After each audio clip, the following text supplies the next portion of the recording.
Okay, good morning, everyone. Hello, welcome again. So wonderful to see everybody.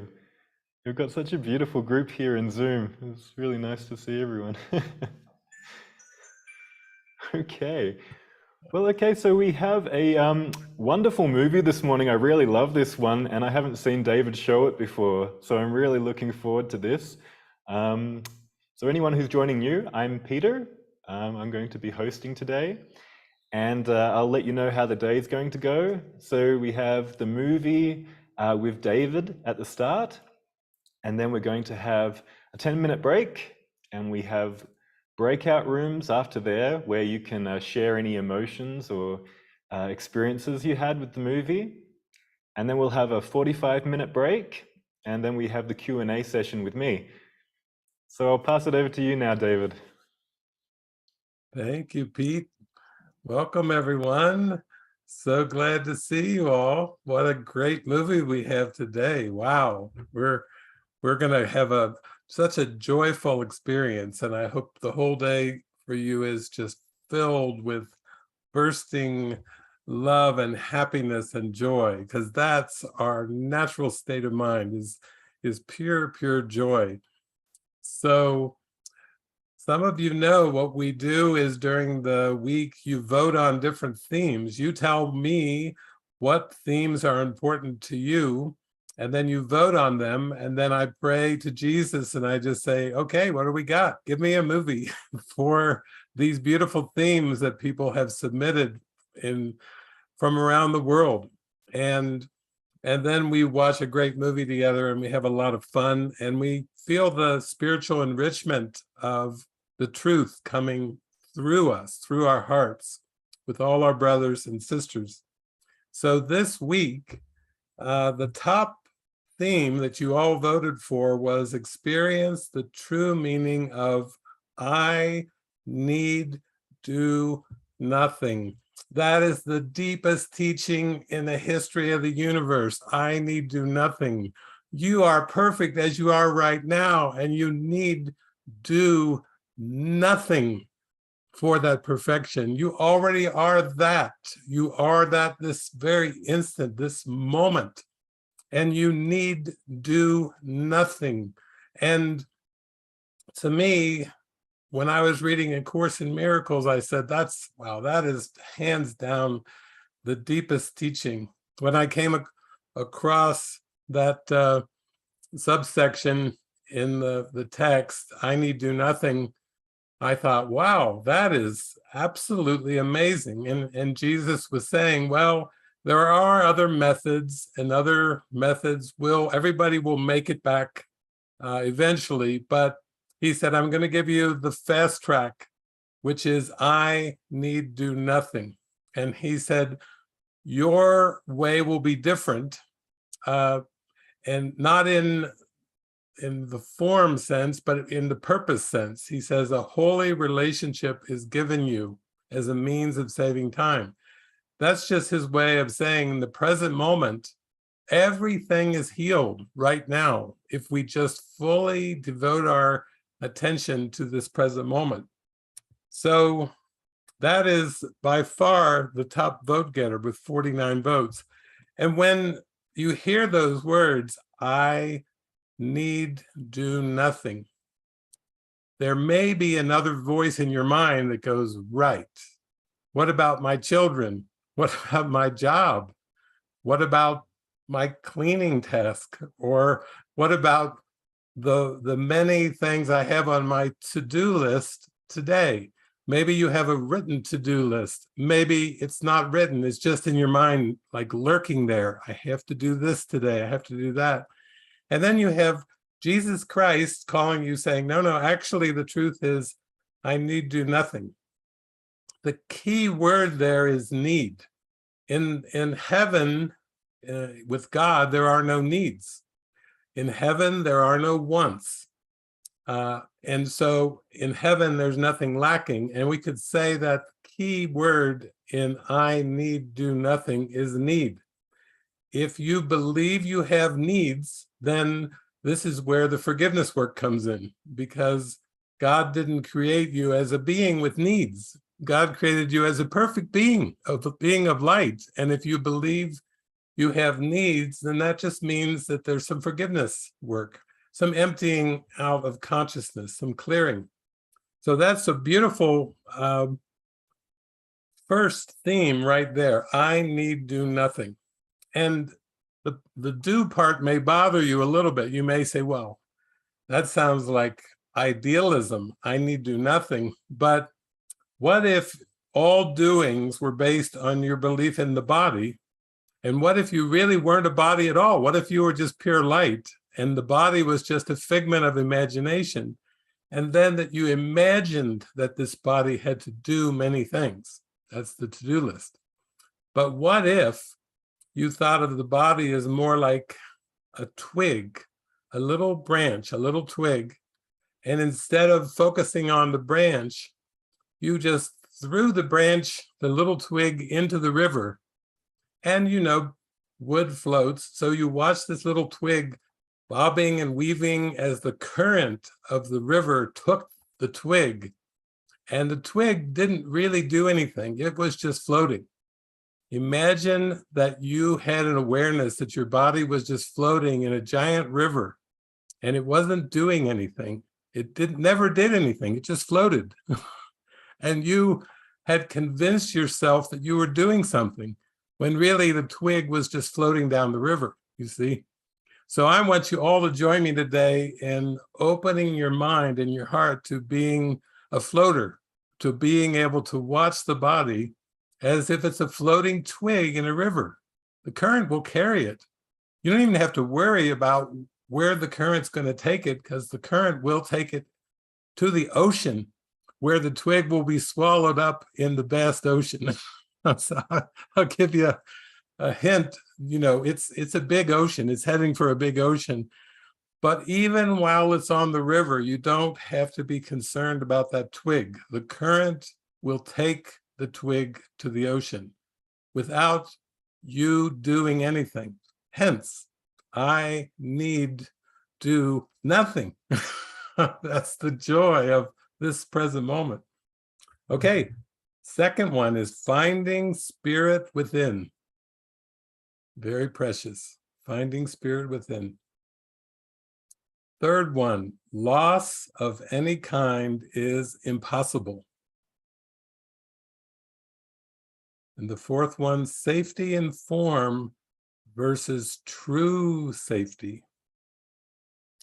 And the final one is trust that I can't mess it up. You can't mess that twig up. The river has got the twig and there's nothing you can do to mess that twig up. That twig is gone, gone toward the ocean. And all you can do is kiss it goodbye and say, actually, I'm tired of thinking of that twig as something I have to maintain. I have to dress it and bathe it. I have to feed it,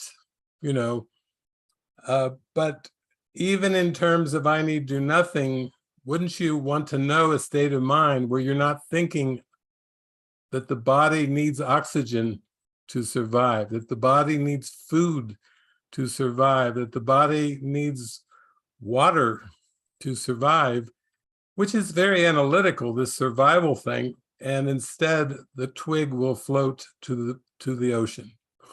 That's a nice statement. That's a little more relaxing than I got to work to survive. You see, float is much more relaxing than work to survive. So today we have a movie, and I'm so happy to show to you. It's an animated movie. How many of you like cartoons? Does anybody like cartoons? I love cartoons. I could watch Disney every day. Let's fire up Lion King, Pocahontas, everything imaginable is there for us in the cartoons. So today we have a cartoon animated movie, and the name of the movie is Pilgrim's Progress. This movie is based on the book that was written back in, I think, 1600s. And it was written by John Bunyan. And it was so funny when this movie was announced, my friend Lucy Ricks from England said, "Oh, I'm living in the place where that book was written." She's, out of all the places on earth, she's living there. She said, "Yeah, this guy, John, I know the very tree where he was arrested, as he was a preacher, a pastor who was arrested." That happens sometimes when you keep professing love and oneness and forgiveness. Sometimes in this world you get arrested. He was arrested under a tree. Probably he was just sitting there and praying to the Lord, and that looked offensive, and they had some law, so they arrested him. But while he was in prison, he wrote the book that this movie is based on. So isn't that nice? We're watching a movie that was written in prison.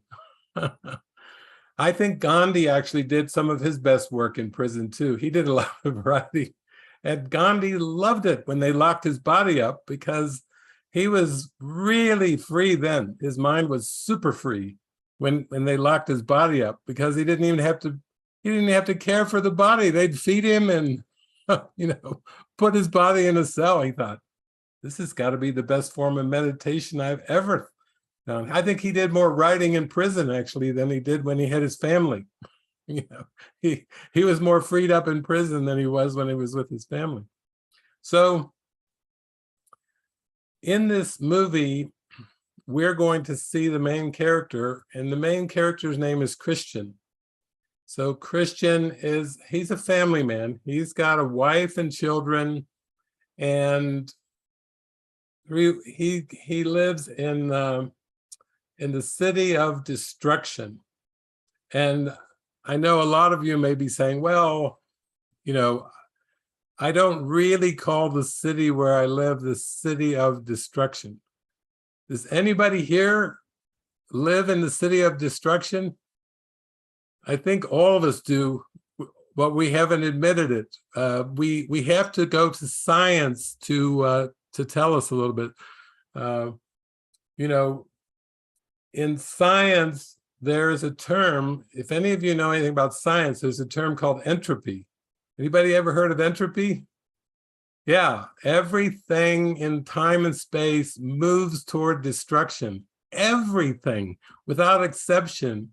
It's a scientific word, phenomenon, entropy. Everything moves to destruction. If you look at your body, it's very temporary, and it's actually withering away. Did you ever think about that? No matter how much cream you put on it, it's just withering. It's withering away. It's subject to entropy. It's going away. It's very temporary. Some of you are enjoying the sunshine. I think some of us have sunshine. Flavia, I think it's still early hours in Hawaii. She's over in Hawaii, so the sun isn't there yet. But even the sunshine that we enjoy, that's just a star that's burning. And you know what the scientists have told us about the stars? Those are gases that will burn out. That's right. The sun will burn out.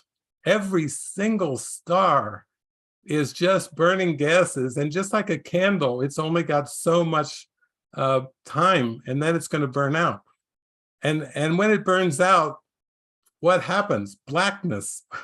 We're going, the cosmos is heading to blackness. The stars are burning out. But not to worry, because we are a light that is beyond the stars. We are a light that is beyond the planets, beyond the black holes. We're the light of creation. We're the light of God. So it doesn't matter if the stars burn out. So everything in this world is temporary. And in this movie, our character Christian is going to start off with a wife, with children, and he lives in the city of destruction. And this is everyone's story. We all who seem to believe in a body and a world, our city would be aptly named the city of destruction. For example, some of you live in an apartment or a condo or a house. If you went into your beautiful, blissful, I need do nothing, what do you think would happen to your house? it would start to chip and peel. It would start to wither away. If you didn't do things to rejuvenate, to protect that house would just fall apart. The time would just take that house and it would wither it away to rubble. And what do you think is going to happen to the body? No matter how much we try to fool ourselves with fame, fortune, beauty, success, we can project all kinds of things onto the body, but it's just subject to entropy. It's just going away. In fact, as soon as it's born, seemingly as soon as it's born, it's already withering away. Even in the embryo, it's already withering. It's on its way out. It's going to disappear. The sands of time are ticking. The hourglass is going even in the womb. It's gone. It's over and done. And yet, if we try to endow it with things like fame and money and beauty, we try to dress it up, as Jesus says, you're trying to dress up a skeleton. You're putting lipstick, Jesus says, on the lips of a skeleton. Thank you, Jesus, for those graphic reminders. Sometimes we need a graphic reminder like that, putting lipstick on a skeleton, Jesus says. Well, that's what we're doing when we're trying to give life to something that is lifeless. It's an image. It's a cartoon. This is try and endow it with positive things or negative things when it's a twig and it's floating down the river. So let's let the twig float without trying to ascribe too many positive things to it or too many negative things to it. Okay, so as we move into this great movie, I think Jesus can help us out to get a quick start. Now, this is A Course in Miracles. In the movie, there's a book that Christian will find, and this book will have so much wisdom and so much truth that he will have to read the book nonstop, and then he will have to practice the book the rest of his life. Well, it's kind of like we're dealing with A Course in Miracles. Now that we have A Course in Miracles, none of us have an excuse. None of us have an excuse. We got an owner's manual that's telling us how to wake up from this dream. And you can choose to hide it away, or you can choose to read it and then just practice it and live it and then toss the book aside. But here's what Jesus has to say for us today. Your task is not to seek for love, but merely to seek and find all the barriers within yourself that you have built against it. It is not necessary to seek for what is true, but it is necessary to seek for what is false. Every illusion is one of fear, whatever form it takes. And the attempt to escape from one illusion into another must fail. So basically, he's describing the linear human condition, and he's saying, when you go from day to day and you look for things to be better in time, maybe you're looking for a better relationship, a better job, a better education, a better place to live, a better climate, better friends. Jesus is laughing. All the angels are laughing, going, seeking to escape from one illusion into another. You see, he's saying, don't even try to escape from illusions in time, because time was made that you would not escape. It was made that you would get one image to pursue, then another one, and then another one. And most of us go through our life just pursuing goals of the world. That's what ambition is. Future ambitions seem to be a good thing in this world, but the ego made them up so that we would keep seeking for one thing after another without stopping to pause and say, maybe I should just stop seeking for images. Maybe I'm just perfect the way I am in spirit right now, and I don't have to try to improve the spiritual reality that I am. So Jesus gives us some pep talks, and he's telling us that we're actually entitled to miracles, where we have a natural inheritance. It's called spirit, and our natural inheritance involves love, that's who we are, and there's nothing we can do to escape love because God created us as love. But it helps to have some pep talks. Here's a little pep talk from Jesus. In you is all of heaven. Every leaf that falls is given life in you. Each bird that ever sang will sing again in you. And every flower that ever bloomed has saved its perfume and its loveliness for you. Woo! Serenade me, Jesus. Go ahead, serenade me. Remind me that I am eternal life, and that even though the flowers and the birds and the things of this world may fall away, I don't have to worry because I was created as eternal life, and there's nothing I can be apart from that eternal life. Here's another one. Forgiveness is the key to happiness. Here is the answer to your search for peace. Here is the key to meaning in a world that seems to make no sense.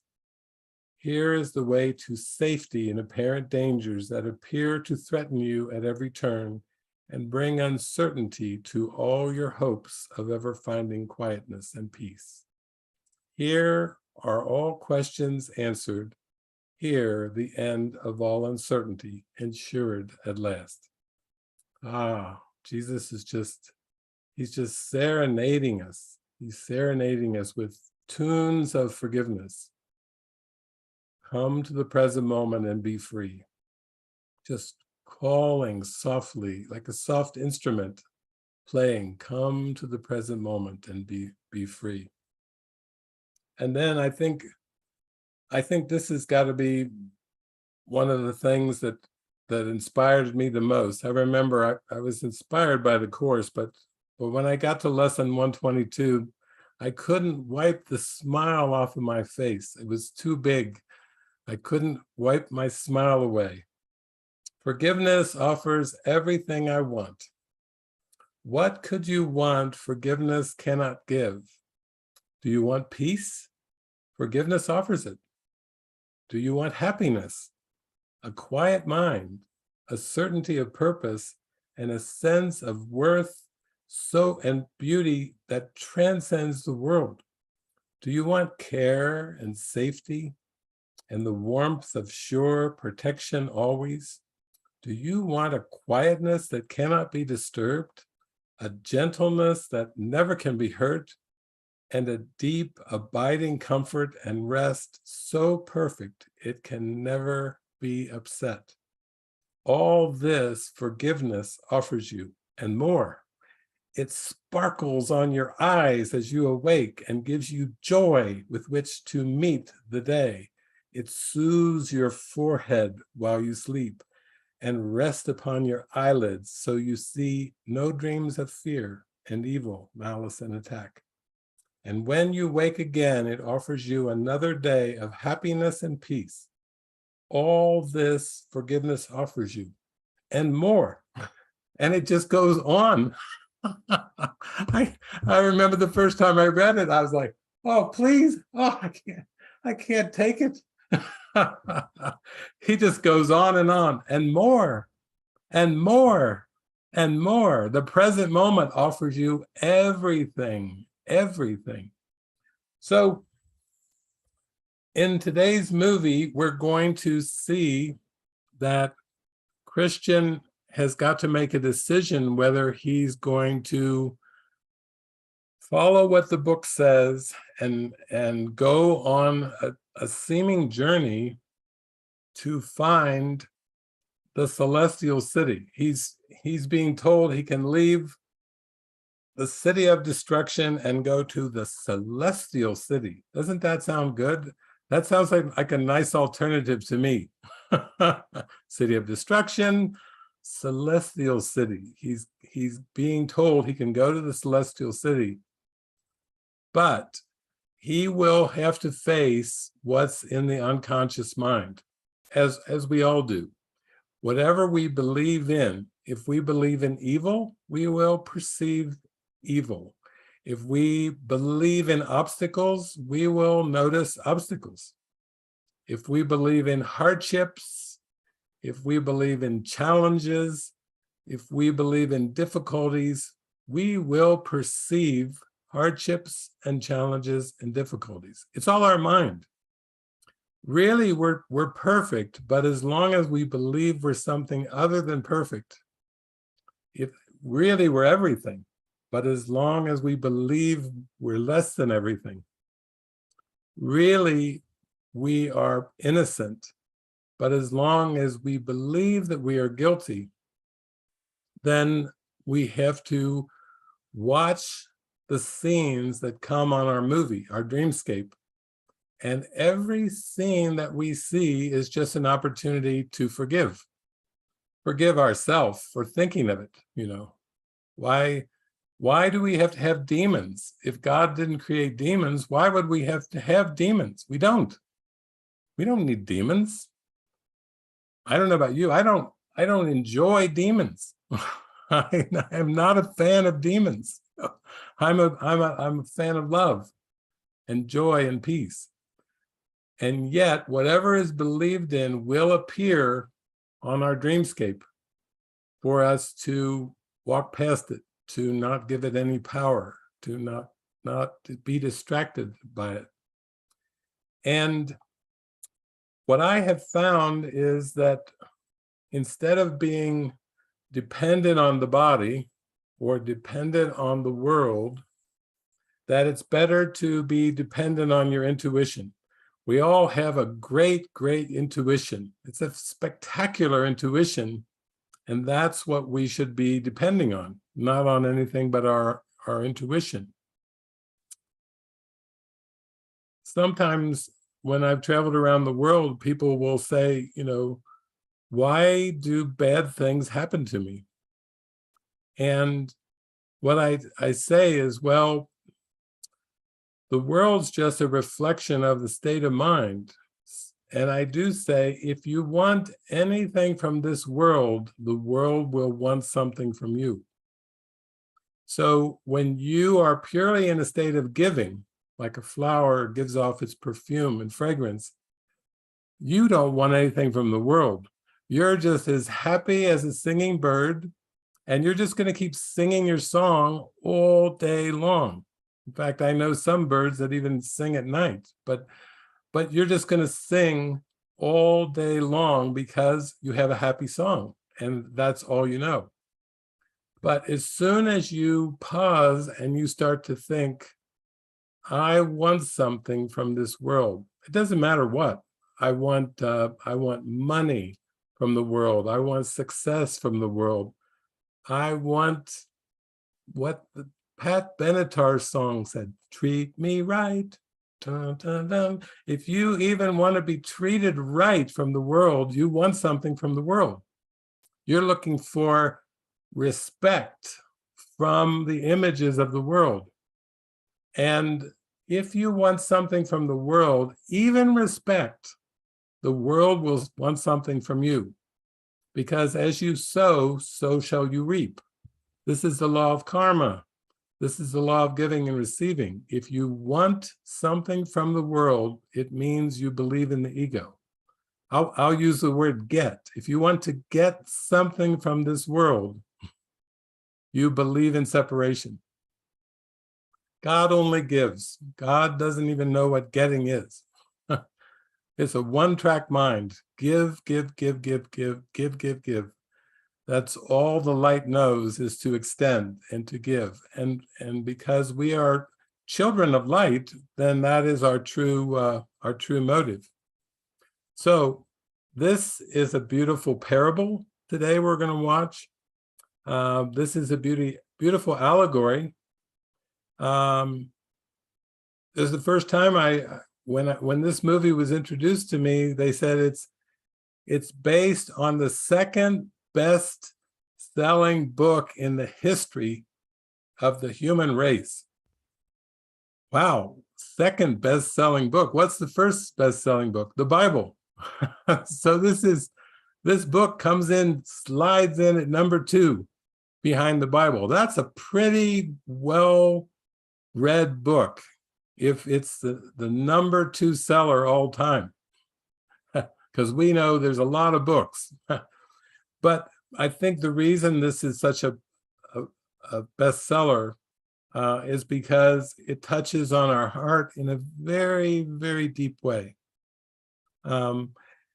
If you were just a child and your parents sat you down and said, we're going to tell you about the meaning of life, this would not be telling you about the birds and bees. They would be telling you, we seem to be sleeping and have forgotten our Creator. We seem to be in a perceptual world of time and space where we have major amnesia going on. And they would have told the child, your only purpose is to wake up from this dream. Your purpose is not to succeed in the dream. The parent could have said, I don't care, whatever grades you get, they're perfect. You get an A, a B, an F. It's perfect. You get a job, you lose the job. It's all right. You seem to get sick, you're well, doesn't matter. The only purpose this world holds is that you wake up from it. Imagine if that was your training as a child, to wake up from this dream. And this is a dream for sure. So the purpose is to wake up, and then Jesus is telling us through the Bible and the Course, he's telling us it's through forgiveness. It's letting go of every dark thought in your mind, every judgment in your mind. And what if you were told you don't have to worry about the future, that everything will just come to you very naturally? The people you meet, they're all part of a prearranged script. You don't even have to figure out who you're supposed to be with or who to meet. You don't have to be worried about being with the right people, because there are no right people. They're all dream figures. None of them are right or wrong. They're just dream figures that are there to reflect what you believe in your mind. So you should just be grateful for all these dream figures. But what if you really had that feeling in your heart? You didn't need to do anything. You just needed to watch. Watch the characters that show up. They're all for spiritual awakening. Watch the places that seem to show up in your mind. They're all for spiritual awakening. And what if you were told there are no accidents, there's no chance, nothing is at random, and that everything that appears to be happening is all for you to wake up? Everything that you perceive is designed with one purpose in mind: to wake up from the dream and remember your spiritual reality. So there's no morality. There aren't good things and bad things. We don't need to worry about judging the good things and the bad things, because everything's working perfectly for the wake-up call. And you don't have to strain your mind over the good things and the bad things, because that body that seems to be experiencing the good things and the bad things is part of the trick. Remember, it's a twig. It's being floated anyway. So if it's being floated, why worry about the twig? If the twig is floating toward the ocean, why not just enjoy it? Why not enjoy every single moment to the fullest?